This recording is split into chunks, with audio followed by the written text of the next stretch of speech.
dans ce temps, c'est un temps de la présence de Dieu. C'est un temps de chercher la présence de Dieu. La Bible dit dans Osée 3, le verset 5, à la fin des temps, les enfants de Dieu chercheront l'Éternel. Ils tressailliront devant le roi. C'est important de comprendre que dans ce temps que nous sommes en train de vivre, c'est un temps de présence de Dieu. Il y a toutes sortes de présences, mais je vous le dis les amis, c'est le temps où les enfants de Dieu cherchent sa présence. C'est le temps de l'adoration, c'est le temps vraiment que nous sommes émerveillés devant Jésus-Christ, émerveillés devant ce Dieu roi tout-puissant, gloire à son nom. Alors je continue cette série sur la gloire. La gloire de Dieu, vous savez, en 2026, nous avons reçu cette parole du Seigneur de prêcher uniquement sur la gloire. Je me demandais comment je vais aller trouver, comment je vais avoir des messages pour prêcher toute une année sur un seul mot, sur la gloire. Et finalement, je me suis rendu compte que c'est un mot qui est répété plus que 600 fois dans la Bible. Donc, ça veut dire que j'ai assez de messages pour partager avec vous en 2026. Par la grâce de Dieu, jusqu'à présent, il me fait grâce. J'ai toujours quelque chose à partager par rapport à la gloire. Aujourd'hui, je vais parler de la gloire qui se manifeste à travers deux choses. La gloire se manifeste à travers l'amour et la puissance. La gloire se manifeste à travers l'amour et la puissance. Dans toute la Bible, ce qu'on a vu dans la Bible, c'est que la gloire de Dieu se manifeste à travers l'amour et la puissance. L'amour de Jésus-Christ et la puissance du Saint-Esprit. La gloire de Dieu se manifeste à travers l'amour de Jésus-Christ. Je dis l'amour avant parce que sans l'amour de Jésus-Christ, c'est impossible de manifester la puissance de l'Esprit. Donc ça commence que la gloire de Dieu commence par l'amour de Jésus-Christ. Des fois, on veut forcer les personnes à connaître Dieu, mais ces gens-là ne connaissent pas l'amour de Dieu.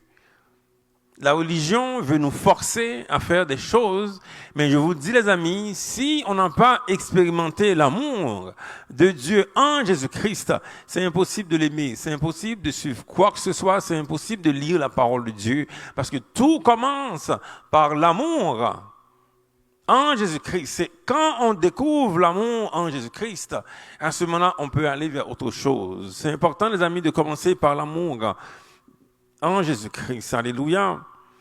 Dieu a manifesté sa puissance. On a vu la gloire de Dieu, les amis. La Bible montre la gloire de ce Dieu tout-puissant. L'une des histoires que j'aime beaucoup raconter, c'est l'histoire des enfants d'Israël à l'Égypte. Comment Dieu a montré sa puissance sur tous les faux dieux.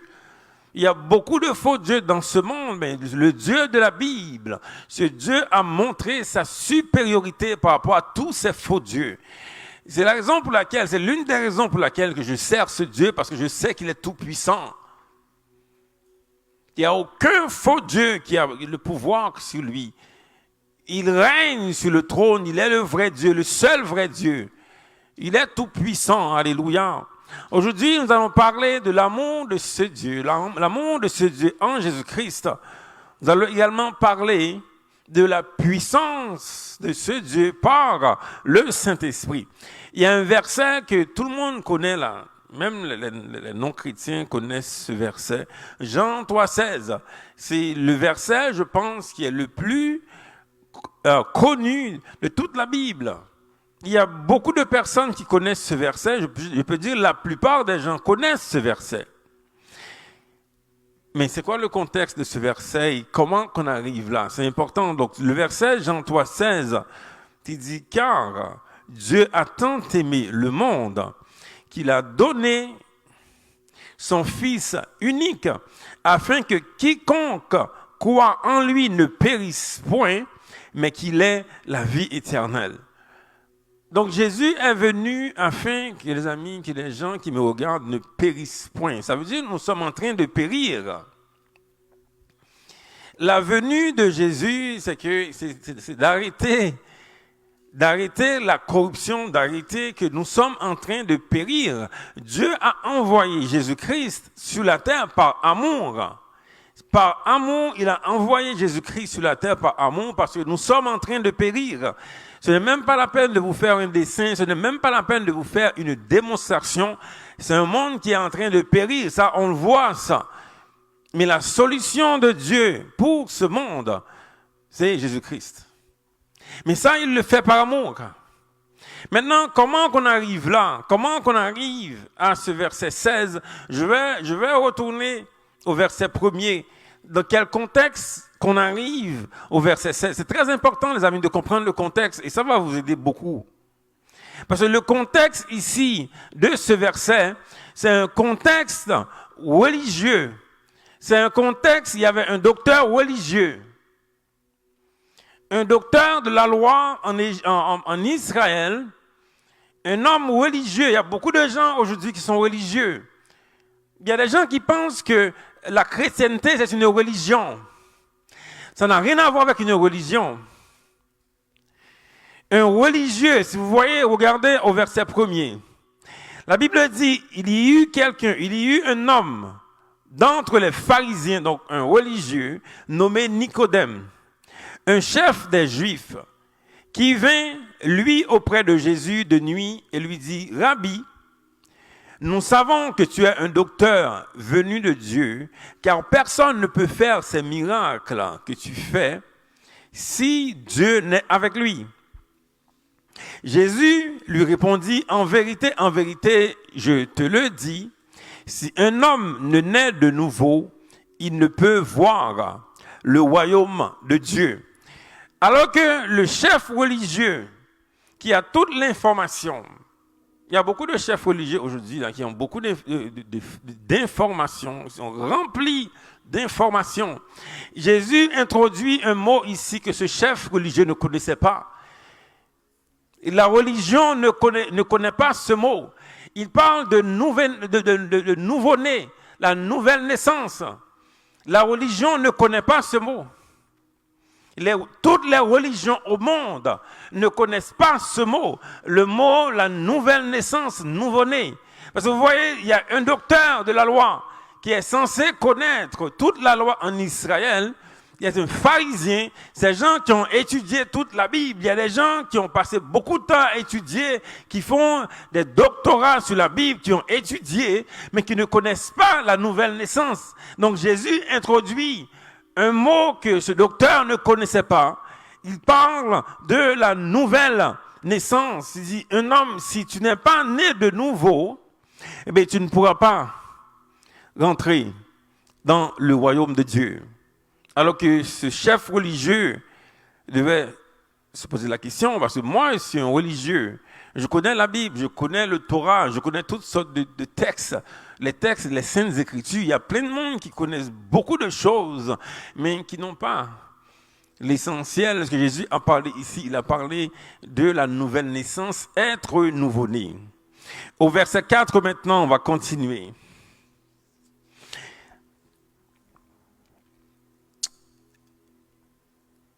Nicodème lui dit, « Comment un homme peut-il naître quand il est vieux? » Je ne comprends pas là. « Peut-il entrer dans le sein de sa mère et naître? » Verset 5. Jésus répondit, « En vérité, je te le dis, si un homme ne naît d'eau et d'esprit, il ne peut entrer dans le royaume de Dieu. » Jésus, maintenant, il va plus loin par rapport à son concept de nouvelle naissance. Il parle d'être né d'eau et d'esprit. Pour être né de nouveau, tu dois être né d'eau et d'esprit. Mais l'eau fait quoi, les amis? L'esprit fait quoi? Parce qu'il y a plein de gens aujourd'hui qui sont religieux, qui parlent des textes religieux, mais qui n'ont absolument la compréhension de la nouvelle naissance. Jésus-Christ dit ici que tu dois être né d'eau et d'esprit. L'eau, les amis, c'est l'eau qui purifie l'âme. Jésus introduit l'eau qui purifie l'âme. Il y a beaucoup de gens aujourd'hui qui vivent avec des âmes brisées. des âmes totalement corrompues, des problèmes de maladie mentale, des problèmes du cœur endurci, des cœurs qui sont brisés. Il y a beaucoup de gens qui n'ont pas de conscience, la méchanceté dans le cœur. Jésus introduit ici la première chose pour être né de nouveau. Tu dois être né d'eau. Il faut que l'eau lave ta conscience. On a vu tellement de méchanceté dans le monde, les amis. Tellement de gens qui ont été abusés, tellement de choses qu'on a vécues. Eh bien, ça cause dans l'âme une blessure. Et donc Jésus dit, pour être né de nouveau, tu dois être né d'eau. Il faut que l'eau lave ton âme. L'eau doit laver ton âme. Sinon, tu vas continuer à avoir le même comportement parce que l'âme est le centre de comportement, je le dis souvent. C'est l'âme qui contrôle le comportement des humains. Les émotions font partie de l'âme. La manière de vivre nos comportements sur la terre, c'est une réponse à ce qui se passe dans ton âme. Des fois, tu vois des gens qui ont des comportements, c'est l'âme qui a un problème. On va faire quoi, les amis? Si ton âme n'est pas purifiée par l'eau, tu vas juste tout le temps demander d'excuses. Excuse-moi, j'aurais pas dû faire ça, mais ton âme est complètement corrompue. Jésus dit, pour être né de nouveau aujourd'hui, ton âme doit être purifiée par l'eau. Il dit également que tu dois être né de l'esprit. Mais c'est l'esprit qui te vivifie. C'est la nouvelle naissance. Quand tu es né de l'esprit, tu reçois un nouvel esprit. C'est l'esprit qui te vivifie, c'est par l'esprit que tu marches. Tu reçois l'eau qui purifie ton âme. Maintenant, pour avancer dans la vie, tu as besoin de l'esprit. Et donc, être né de nouveau, ça prend que ton âme est purifiée et que tu reçois un nouvel esprit pour marcher selon l'esprit. Est-ce qu'on est là, les amis? Alléluia. Jésus va plus loin. Au verset 6, il dit, ce qui est né de la chair est chair, et ce qui est né de l'esprit est esprit. Il va plus loin pour expliquer. Il dit, ne t'étonne pas que je t'ai dit, il faut que vous naissiez de nouveau. Maintenant, il va expliquer un peu, c'est quoi l'homme spirituel. Il dit, le vent souffle où il veut, et tu en entends le bruit, mais tu ne sais d'où il vient, ni où il va. Il en est ainsi de tout homme qui est né de l'esprit. Là maintenant, Jésus est en train de dire un concept qui est flou, là. C'est bizarre ce qu'il est en train de dire. Il est en train de dire qu'un homme qui est spirituel, il suit l'esprit, tu ne sais même pas où il va.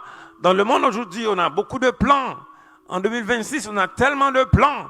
On a tellement de plans pour 2030, pour des années. Un homme spirituel, c'est bizarre là. Jésus ne dit rien par rapport à un homme spirituel. C'est un vent.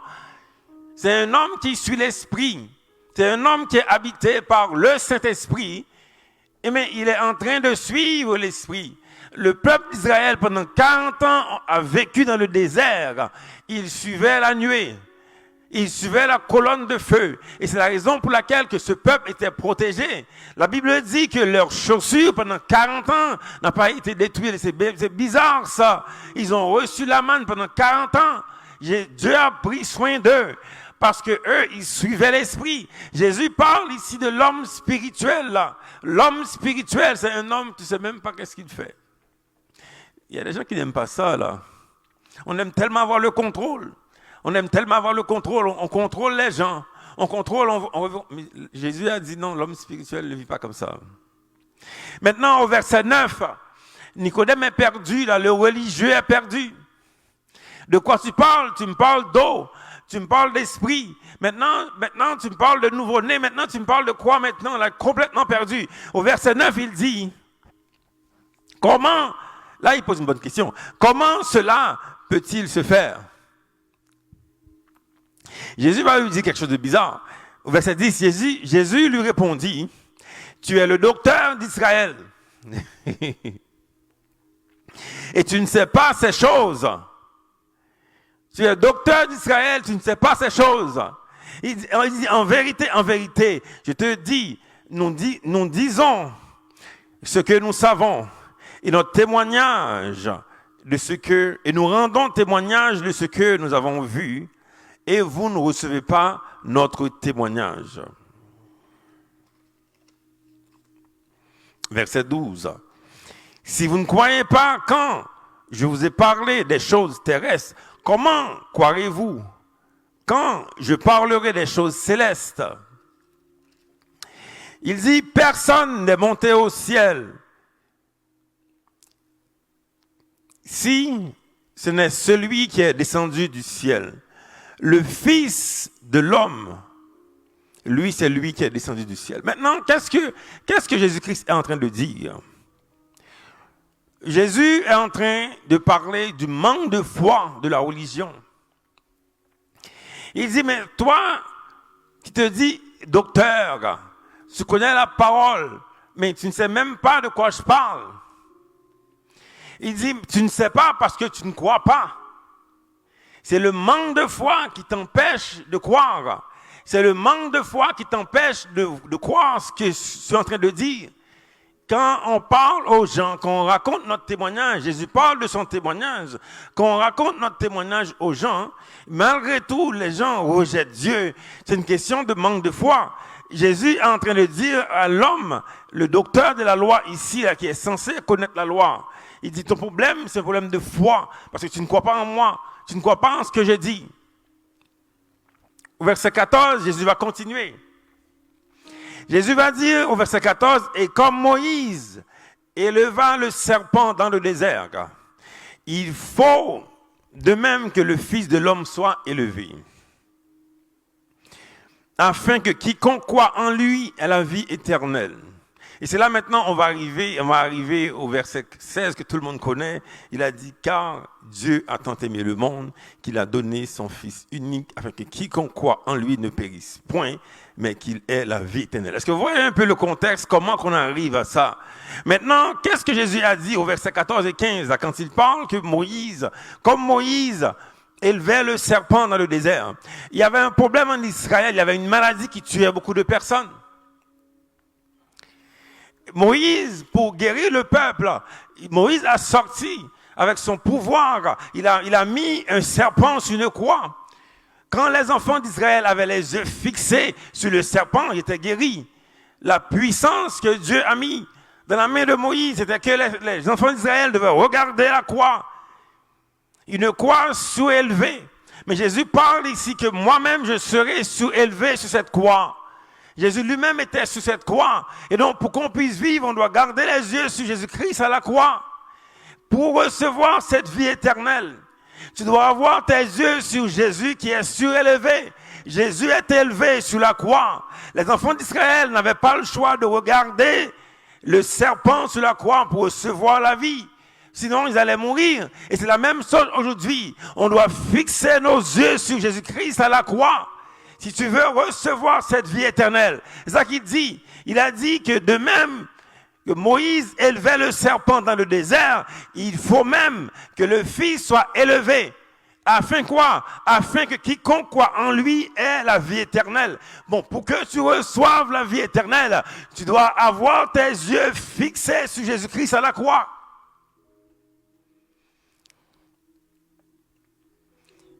C'est à la croix, les amis. Donc Jésus a pointé du doigt le problème. Alors que le pharisien, le docteur de la loi, voulait avoir une recette, là. On veut avoir une recette. Comme l'homme riche qui arrivait devant Jésus, il voulait avoir la vie éternelle. Jésus a dit, mais vends tes choses. Il est parti. Il voulait avoir la vie éternelle. Vous savez, les riches, ils ont vécu une bonne vie. Ils veulent avoir ça pendant longtemps, pendant l'éternité, mais ils ne veulent pas entendre la voix de Dieu. Donc cet homme voulait savoir c'est quoi la vie, c'est quoi être né de nouveau. Mais Jésus a dit, mais pour être né de nouveau, tu dois avoir la foi. La foi, et deuxièmement, tu dois me regarder à la croix.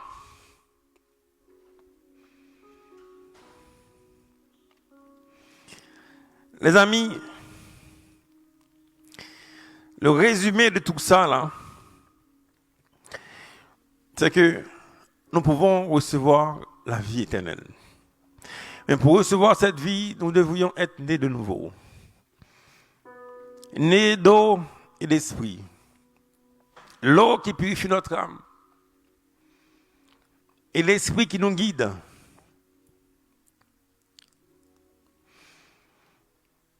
Et pour faire ça, les amis, tu dois garder tes yeux sur Jésus-Christ à la croix.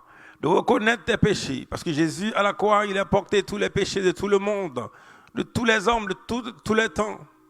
À la croix, il a porté le péché. Et donc, quand tu fixes tes yeux sur lui, eh bien, tu ne fixes plus tes yeux sur tes péchés. Et c'est comme ça, les amis, que tu vas recevoir la vie éternelle. Et ça, c'est par amour que Dieu l'a fait. Ce n'est pas parce que tu es une bonne personne. Aujourd'hui, il y a des gens qui pensent qu'ils sont de bonnes personnes.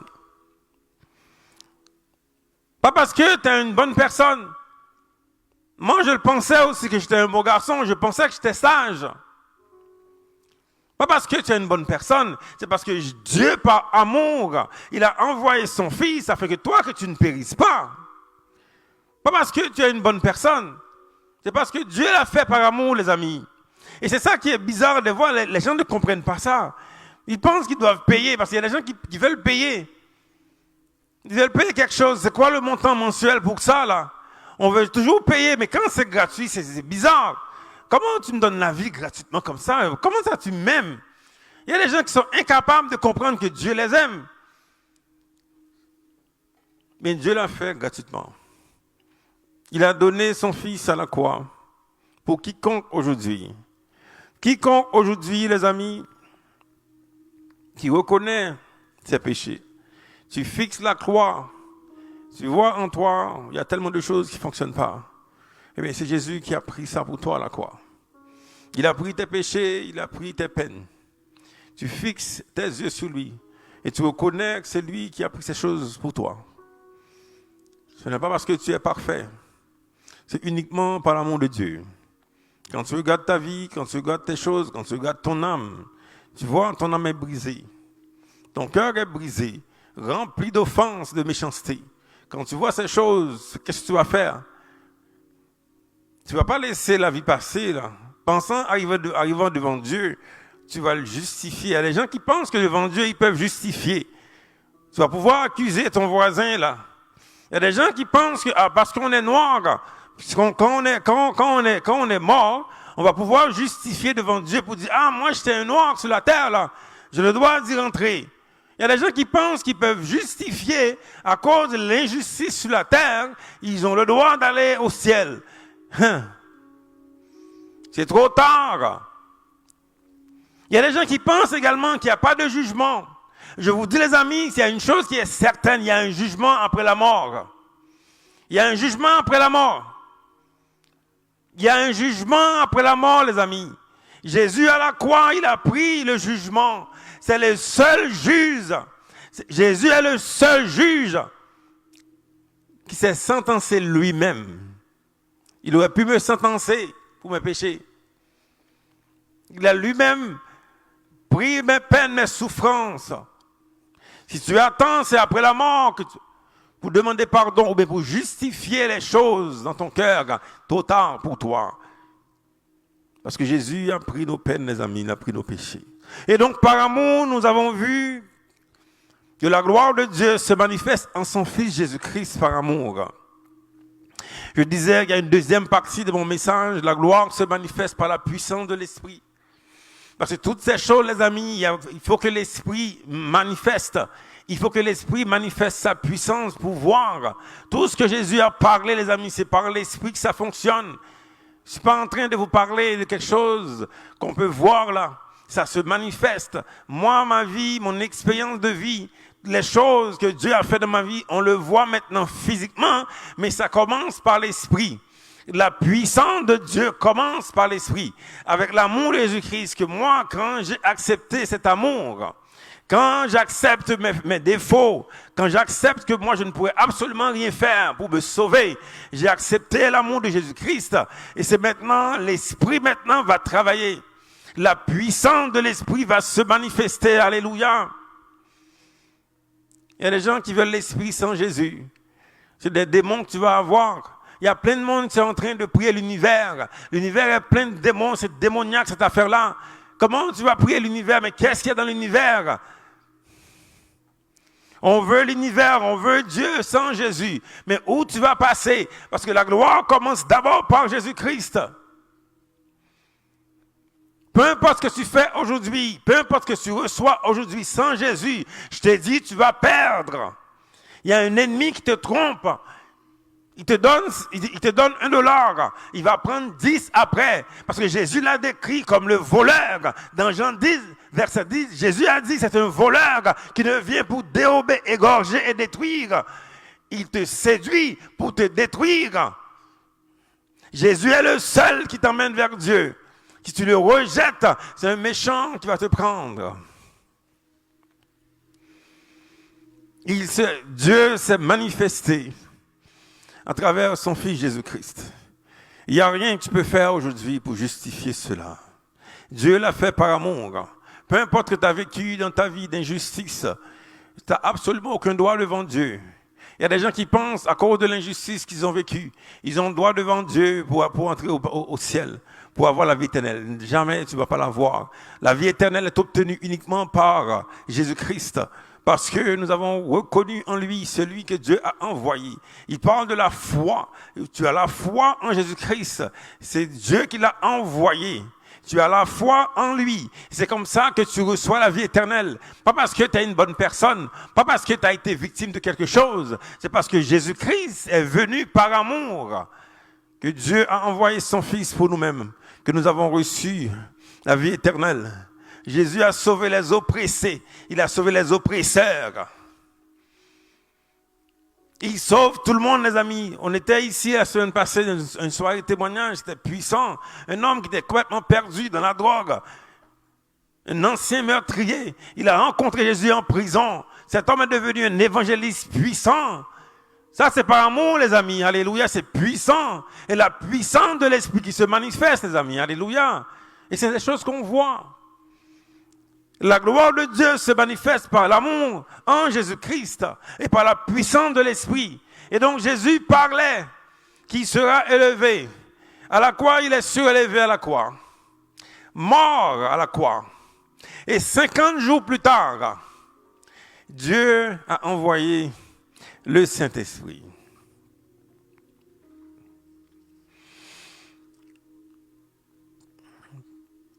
Après la résurrection de Jésus-Christ, ça a pris 50 jours.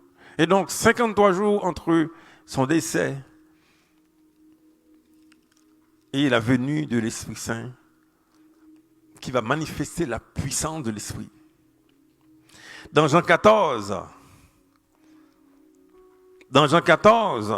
Jean parle de l'Esprit. Jésus parle de l'Esprit. Jean 14, versets 15 à 17.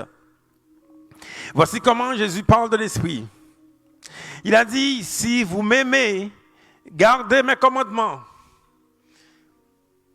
Donc l'amour de Jésus-Christ t'a sauvé. Maintenant, il parle de l'Esprit que tu vas recevoir pour manifester la puissance.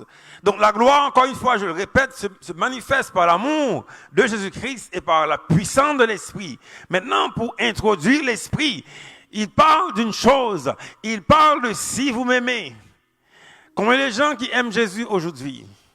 On aime l'argent, on aime les positions, on aime être cité.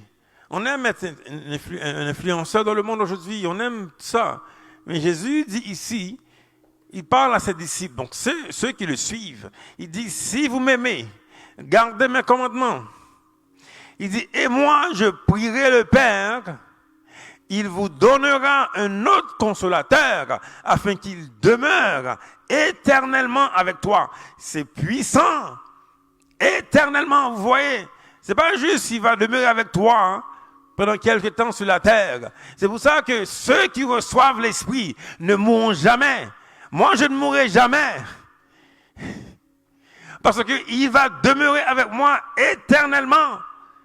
C'est pas juste, il y a plein de monde qui ne comprennent pas ça là. le Saint-Esprit est venu. Il demeure avec toi éternellement. Tu ne mourras jamais parce que l'Esprit ne meurt pas. Alléluia. C'est puissant. Des fois, je dis, my God, comment tu peux faire ça, toi? Comment tu peux être Dieu? Tu demeures parmi des gens comme nous, là. Des gens qu'on néglige, que quand on nous regarde, on dit, my God, ces gens-là sont bizarres, là. Des gens que le monde rejette. Mais toi, tu vis avec nous. Des fois, ça me dépasse. Mais la Bible dit ici, là, il va demeurer avec nous éternellement. Il parle de l'esprit de vérité, alors qu'on vit dans un monde de mensonges. Il parle de l'esprit de vérité que le monde ne peut recevoir parce qu'il ne le voit point et ne le connaît point. Mais vous, alléluia, les disciples, ceux qui suivent le Seigneur, ceux qui aiment Dieu, mais vous le connaissez quand il demeure avec vous et sera en vous. Alléluia, c'est puissant. La puissance de l'Esprit qui se manifeste. Nous sommes dans le temps de l'Esprit qui se manifeste sa puissance parce qu'il demeure en nous, les amis. Mais qu'est-ce qu'il fait en nous? Alléluia. Il n'est pas venu pour remplir nos poches. Même s'il fait des œuvres comme ça aussi dans nos vies. Mais c'est pas ça qu'il est venu faire principalement. Il est venu faire de nous des enfants de Dieu. Il est venu faire de nous des témoins de Jésus-Christ. La Bible dit dans Acte 1, verset 8, Jésus a dit, vous recevrez une puissance, le Saint-Esprit surviendra sur vous et vous serez mes témoins. Et dans Romains 8, la Bible dit que l'Esprit en toi déclare que tu es enfant de Dieu. Et donc, il y a des gens aujourd'hui qui ont eu tellement de fausses identités. Ils s'identifient à la culture. Ils passent leur vie à se battre pour s'identifier à une culture. Je déteste la culture, je vous le dis à chaque fois. Ça fait rien la culture, c'est rempli d'émotions. La Bible décrit comme un enfant de Dieu. Je suis un enfant de Dieu. Je suis un enfant de Dieu. Je suis un témoin de Jésus-Christ. C'est puissant ça. Et l'Esprit témoigne en nous que nous sommes enfants de Dieu. Il témoigne que nous sommes enfants de Dieu, que nous sommes témoins de Jésus-Christ. C'est tellement puissant de vivre comme ça. Au lieu d'être défini par la culture, pour toutes sortes de choses qui te ramènent dans des émotions, qui te ramènent vers le bas, qui te ramènent vers la méchanceté des humains, qui te ramènent tellement dans des choses, dans des drames humains. Mais l'Esprit te dit que tu es enfant de Dieu. Moi, j'ai le choix à tous les jours que je me lève. Je dis, qui suis-je aujourd'hui? Est-ce que je vais marcher comme un enfant de Dieu? Est-ce que je vais marcher comme un témoin de Jésus-Christ? Ou bien je vais rentrer dans les émotions de la culture? Ou bien je rentre dans les émotions? C'est le choix que je dois faire tous les jours. Est-ce que je me définis comme un enfant de Dieu? Ou bien je me définis par rapport à ce que le monde dise? Je vous dis les amis, c'est clair, le choix est clair. Le choix doit être clair pour toi aujourd'hui. Et quand tu marches selon l'identité, selon qui tu es en Dieu, c'est là que la gloire se manifeste. La gloire de Dieu se manifeste par l'amour de Jésus-Christ. Cette gloire se manifeste par la puissance de l'Esprit.